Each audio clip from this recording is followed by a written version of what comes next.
Hey everyone, I'm Mike Henry, and this is my Procreate demo for the piece I call the Stygian Blade. So I'm traveling right now and I had some time to record this. I actually set this video up months ago, but as you all know, I haven't really been able to keep up a schedule here just because of the time it takes. But I figured, hey, let's get something done. So this is an older piece now. It's another character from the A Village Corrupted series. I think going forward, I'm actually going to stop going through my pieces chronologically and instead jump ahead to some of the stuff that's maybe got more unique stuff. But for now, even though you guys have seen me do these types of characters multiple times, I already had it queued up. So let's go ahead and just cover it. I also don't have the best recording setup right now, so let's just go with it and pretend it's perfect. So anyways, here is the Stygian Blade. The idea behind this character is I wanted somebody who had a little bit more of the samurai-like components, but of course in the world of A Village Corrupted, where something as clear-cut as a samurai doesn't exactly exist, but I wanted to still key off some of that. And then I thought it would also be cool to do like a really crazy gothic prosthetic, and so that's kind of just the ideas that went into this. I drew her a while ago. I honestly can't even remember when. I think it's most certainly more than a year ago, but yeah, I think I still remember kind of what went into the thought process here. Since she had so much going on and I wanted to make sure she had a really thought out design, I start by sketching her smaller than she'll ultimately end up being and then size her up, just because I wanted to figure everything out and then figure out the framing. I'm drawing here with the fat pencil, as I always do, sized up at different sizes, usually fatter for the earlier, rougher stuff, and then I get a little bit thinner as time goes on, just to bring in that detail. Once we get to the actual point where I'm doing the final lines, it's a fairly small brush and I'm building up those lines over time. You can see right here, I'm still sorting out the specifics of the design. Usually it's a rough sketch to get the general impression. There are some design elements already sorted out, as you can see, but then as things go on, I define them more and actually put in solutions where maybe there weren't solutions. One of the biggest areas to solve with her was her face. As you can see, I redraw her face like several times. I didn't really have a clear image in mind of where I wanted to go, which is why you see me playing around with it a lot more and then eventually getting to where I wanted it to go. We're still in the rough sketch phase here though. It's not as rough as it initially was, but as time goes on, it'll tighten. If you've never seen one of my videos on characters from this character design series, they are usually very line driven with very minimal like shading, shadows, lighting components in general. In a second, you're going to see a couple of them flip on because I'm just trying to check scale with regards this character in relation to the other characters. There you go, right there. You saw some quick flashes for me to just size her right and get her framed right so she felt like she was in that lineup. So it's very line driven, which means the actual drawing process of these takes way longer than the coloring process. Other character design series that I have based on the type of finish that I want, they're actually way rougher in the sketch phase because I know I'm going to sort a lot of things out during the rendering phase. So you can see here, because I'm going into a cleaner line, I have decided that the design is good and I'm going to go in and start finishing it. Now, 100% of the design details are not sorted out yet. Those will come as I am finalizing all of these individual sections. Different looks require different techniques, and so what you're seeing here is not me drawing with sort of like a single stroke where I'm getting all of the line quality out of one line. That is a style that I'll work in occasionally, but not for these. This is more of like a built-up line, which you can see in the fact that the thinner lines are kind of single strokes, but the thicker lines, I'm actually kind of establishing the boundaries of that line and then filling it in or just building it up. It's just a different way to get a different look, that's all. Once I get all of these tight lines done, the coloring process for these is actually really, really fast. I just lay down some flats and then I put in a couple of like gradiented shadows here or there to kind of separate some elements. And then the overall image gets some unifying color work done where it's like I might overlay a color to unify all of the flats, or I might do something that's like a gradient of black that goes from the bottom up to just kind of pull the eye up towards the character's face or arms or whatever else I want to draw attention to. So the longest part of this though is these lines because I'm going in and packing in a lot of detail and a lot of specificity. These are very, very controlled lines, and that just means that it takes longer to like get them in there and have them looking really nice and crispy. I also will put in a very simple background that's mostly driven by silhouettes. What I try to do with this character design series is imply what the world looks like. I sort of imply some architectural elements or maybe some environmental elements just to keep it all like you're getting the vibe, but I'm not like hyper defining it. And then for each one of these characters, I try to kind of establish almost like a new region for each one of them so that you can kind of feel maybe where that character comes from or just grow the universe a little bit more. One of my big struggle points as an artist is hard surfaces. So when I get to this arm, you can see that it takes me like a lot longer to get it right and a lot longer to like plan it out. I also will deliberately, in the case of some elements here, duplicate pieces because I want them to feel like they're machined and that they are replicated, like those two posts coming around like the bicep area of her right arm. And then you can almost feel me getting tired of the mental struggle there. And so I jump over to the other part of her body where it's just a little bit easier. Even though this armor on her left arm is technically still hard surface, there's a little bit more of an expressiveness to it and a little bit more of like it's following her body shapes and things like that. So I just feel like it's pretty easy for me to bang out. And then when I get back over to her prosthetic arm, I have to just think a lot harder and get all of those shapes like better.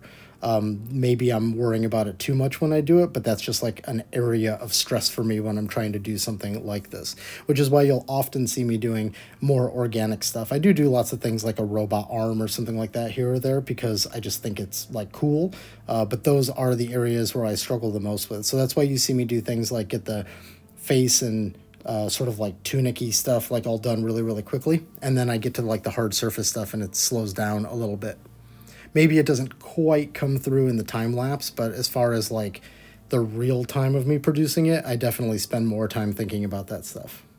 Since I've done several of these in the past, I'm also playing this time lapse back at full speed as far as the time lapse is concerned, and we're not going to slow it down much, so this is going to go really quickly, and that's because this phase also just really can drag on, especially if I slow it down to like quarter speed or something like that. This video instantly becomes 40 minutes, and I'm not really looking for this one to be long, again, since I've done so many breakdowns of these characters. That's partially why I want to jump ahead or just jump around in the pieces that I've done in the future, so that we can just get to ones that maybe I'm doing something new or unique that I normally don't talk through. And then pieces like this, or any piece that's part of like a character design set that you've seen me cover before, I'll try to keep those videos a little bit more quick and snappy. Sections like her prosthetic hand, those are actually really easy for me to do because they have quite an organic component to them. They're basically mimicking like metallic skeleton, and that's pretty easy for me to bang out. It's the stuff like what you see me doing right now on the forearm, where I'm trying to incorporate these much more geometric shapes, where the human eye is like, oh, that's right or that's wrong, and that's, you know, not my strong suit. So I have these strong desires to include stuff like that, and then pulling them off is a big effort as far as my skill set is concerned. So now we're moving over to the sort of like curved blade that she's got on the front of her belt. At this point, I've completed that arm, and I'm ecstatic because that's where all of the stress was, and I get to move away from it. And now this curved blade is like very flat as far as the camera is concerned, so I get to kind of just bang this out.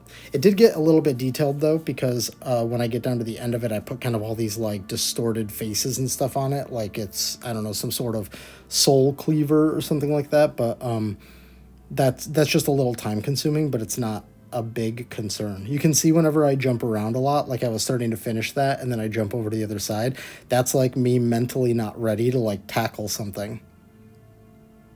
Sometimes you have to really manage your personal stamina when you're working on a piece, where like you're like, oh, this is the hard part and I don't really feel like doing it. And sometimes there's value in saying I don't feel like doing it, but I'm going to push through anyways. And sometimes there's value in saying, you know, not right now, because I don't want to get into a headspace where I rush something because I'm like, I just don't feel like working on it.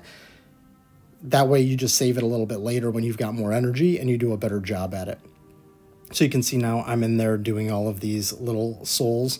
I'm not going to zoom in on the video here because I'm going to post this at 1080p, so you should be able to see it pretty well depending on the device that you're looking at.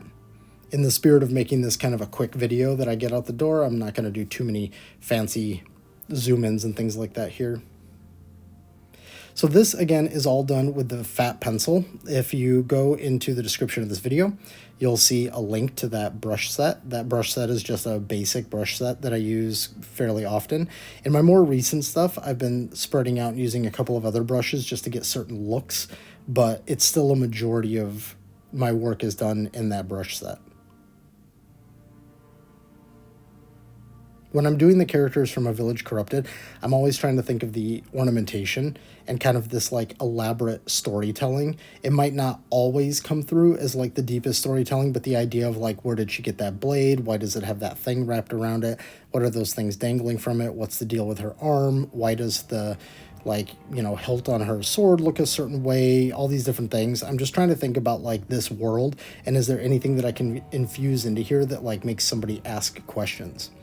One thing, by the way, that was a major error in this piece that you'll see me sort out later is I'm putting in this like scabbard for her sword. And there's a little bit of a perspective issue with it right now that you'll see me eventually sort out. But once I put in kind of like the big metallic aspects of this kind of like skirt leg guard thing that she's got going on, I realized that the angle that I hit on this is off. And it would, if it was like, a physical thing, it would be impinging on that skirt. So eventually you'll see me, I think it's even once I start coloring, I'm like, oh shit, and then I cut it and I adjust it and I make a couple of tweaks to it just to get it kind of like out of the way.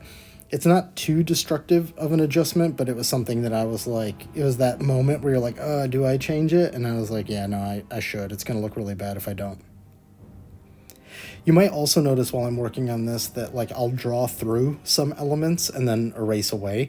Usually when I'm working on something this detailed in digital formats, I will like put a lot of these sections on their own layer as I'm drawing them, and then that way I can just kind of draw through and relax. I mean, why not take advantage of the fact that it's digital? If I was working with just pen and ink, I don't have that luxury, so I would be way more precise about this. I would also probably have a better underdrawing, but since it's all digital, like why not take advantage of that, put everything on different layers, adjust them however I need to, and then eventually merge it all into one line layer so that I can work with it later in the piece for things like colorizing all the lines or doing the flat pass.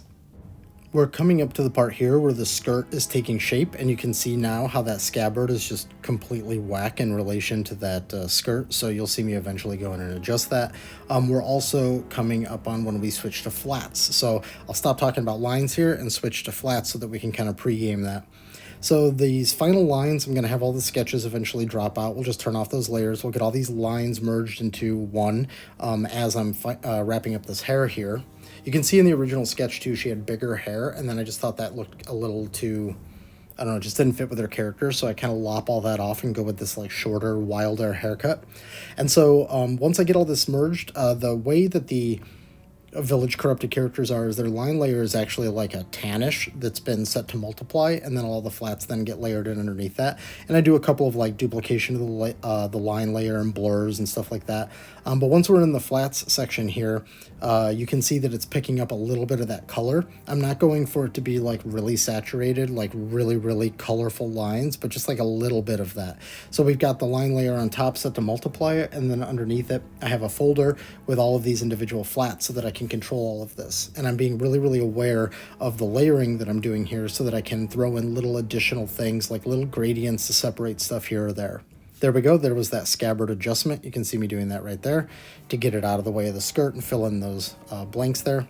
This character design series is very gothic, so lots of blacks and grays and trying to balance like the lights with the darks. Occasionally introducing things like this cleaner silver to kind of try and communicate that there's maybe something special about that sword or whatever, and making sure that that sword, of course, relates to the scabbard that it goes in. And in this case, trying to then separate the sort of curved blade from that as far as the style and the materials are concerned. Since she is mostly drab, I wanted those weapons to have a little bit of specialness to them, and then and that's kind of what's like driving her. I want that prosthetic arm to be a bit of a second read, and then like the intensity of her stare to be the primary thing you're looking at. You can see now with that background, I've started to plug in those silhouettes. What is a little too fine detail to catch is that I then go into those and I kind of like noodle in a lot of little details here or there to just give them a frequency of noise that feels right to the scale that I'm looking for. You could also see that I just threw in like a little bit of a gradient underneath her hair, little pockets here or there to like really push some of these shapes forward or backwards. And sometimes there's some supporting shadows to really emphasize the form, but it's not like a full pass where I'm going through and making sure that everything has dimension to it. A lot of stuff still remains flat. And then we throw in things like rim lights, over like full body gradients, color adjustments, things like that to try and like pull it all together. And that's what you can see here with the rim light. Again, if you go through some of my other Village Corrupted pieces, you can see where I go a little bit more into detail about what the thought process is with all of these. And then for a piece like this, it's just trying to keep it in line with those other pieces so that they all feel like they're part of the same set. This is something that I do with like my monster design series, and something that I'm going to start doing videos with. It's one of the things that I want to jump to is my space pirate characters, which are done in kind of like a very different style with slightly different tools, but still doing a bit of like a limited treatment. And I think it's going to be cool when I get to those videos and break those down for you. So this is coming into the final stages. We're just putting in those last minute details. In fact, some of the little bitty stuff probably can't be even perceived too much now, but it's just trying to get those last details in there, get a signature on it, and this here is the final piece. With it all completed, you can see now why it's called the Stygian blade. That's also a very special weapon that she wields. So yeah, that's kind of the most I'll say about that. Here are some of the major stages. We've got the absolute roughest sketch, and then we've got the clean lines that eventually get the flat treatment with the adjusted scabbard. And then we go into the final version. So this is a really quick one. I just kind of wanted to touch base with everybody and get a new video out there. I'm going to be jumping around and producing some more in the near future with the newer stuff, and I hope you enjoyed it. Thanks for watching.